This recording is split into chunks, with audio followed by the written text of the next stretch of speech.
What's up guys, welcome to your 7th Java tutorial, and in this tutorial I'm going to be showing you guys how to make a basic calculator using variables and other things that we already learned so far. So in your last tutorial I showed you guys how to get input from a user using something called a scanner, and we're going to need that again, and I already imported it. So the first thing that we're going to want to do is go ahead and make a scanner variable. So let's go ahead and write scanner, and I'm going to name mine Bucky again, and again I'm going to set it equal to new scanner, and also I want to put system in so it knows where to get input from. So write system.in, and that's all you need to do for now. The next thing we're going to need is 3 variables. We need one variable to hold the first number, one variable to hold the second number, and our last variable is going to hold the answer. So they're going to be doubles, by the way. So you can go ahead and declare them by writing double fnum for first num. Go to your next line and write double snum for second num. Or here's a neat little trick. If you have many variables of the same type, and by type I mean double or int or something like that, since you have many double variables, you can write them all on the same line. It's a nice little shortcut. So write snum and answer. You can name your variables anything you want. I just usually have short variables since I don't feel like typing a whole lot. So the first thing we want to do on our calculator is just print a line of text that says enter first number so the user knows what to do. So go ahead, and you know how to write this: system.out.println.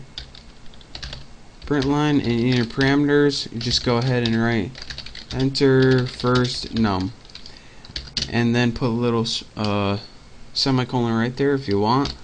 And now we can go, once we have that, all this is going to do is put a line of text enter first num on the screen. Now what we want to do is have a way to enter a number and have it stored in fnum. So go ahead and put fnum equals Bucky, and remember this is our scanner variable, and write next double. And that brings me to another point. Now in our last tutorial I showed you guys something called next line, and it was right here, and that was for strings. Each data type in Java, you need to give it its own method, since you need to tell what you're gonna be inputting in there so it knows how to save it. For example, if this was strings you're gonna input in there, like hello, you're gonna put next line, but since we're inputting a number, you're gonna want next double, because double is a type of number. So now once we enter this number, and it can have decimal points, it's going to be stored in the variable fnum, and we're going to need that later. So now we have to do this exact same thing for the second number. So let's go ahead and copy this line since I'm too lazy to type it. Where's the copy? There you are at Haas. And next we want to print enter second number. And now we just need to do the same thing. Go ahead and copy this. And after that prompt pops up, you're gonna, there we go, you're gonna want to store this variable in snum. So the first number you're gonna type is gonna be stored in the variable fnum, and the second number you type is gonna be stored in the variable snum. This stands for first number and second number. Now what we want to do to get that answer that we have those variables is just add them together. So go ahead and write answer equals, and you're going to want to write fnum plus snum, and now we have whatever number that fnum and snum is going to be stored in answer. Now it's stored in there, but we need a way to output it to the screen to see what it was.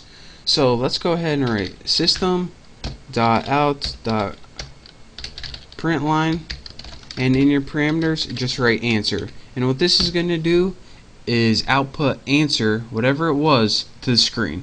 So go ahead and run this program, and hopefully I didn't get any errors. And here's our program right here.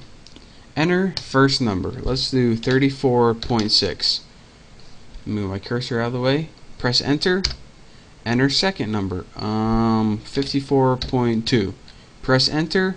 It's going to give us our answer, 88.80001. And this is actually something that I want to talk to you guys about, and I will be talking to you guys about it in the next tutorial. Well, probably not in the next one, but this brings me to a good point, which we don't have time to talk about in this tutorial, but I will get to shortly. So basically what I did, enter first number, entered it, enter second number, enter it, and then it gave us an answer, pretty much. And again, to walk you through this one last time, what I did is import the scanner so I could use the Java scanner. And then I wrote everything in my main function because that's where the computer looks first. The first thing I did was write a variable for the scanner just so we could use it. Next, I made 3 variables that were double, which means numbers. First number, second number, answer. The first thing I did was have a little prompt that said enter first number, just so I knew what was going on for the user. Next, I used that little scanner variable in the next double method to have whatever I typed in the keyboard to be stored in the first number. Then I just had something that says enter second number, and then I had it have the user input something else, and whatever they inputted that time is stored in snum. And then I just outputted whatever those two were added together, the sum of that, and I just printed it out on the screen.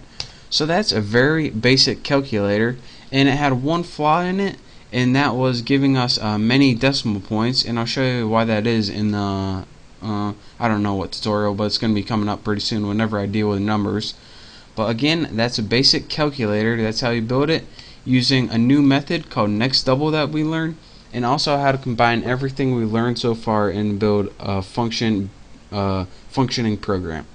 So again, practice this, get good with it, make sure you understand everything we did up to this point, and once you do, you're ready to move on to my next tutorial.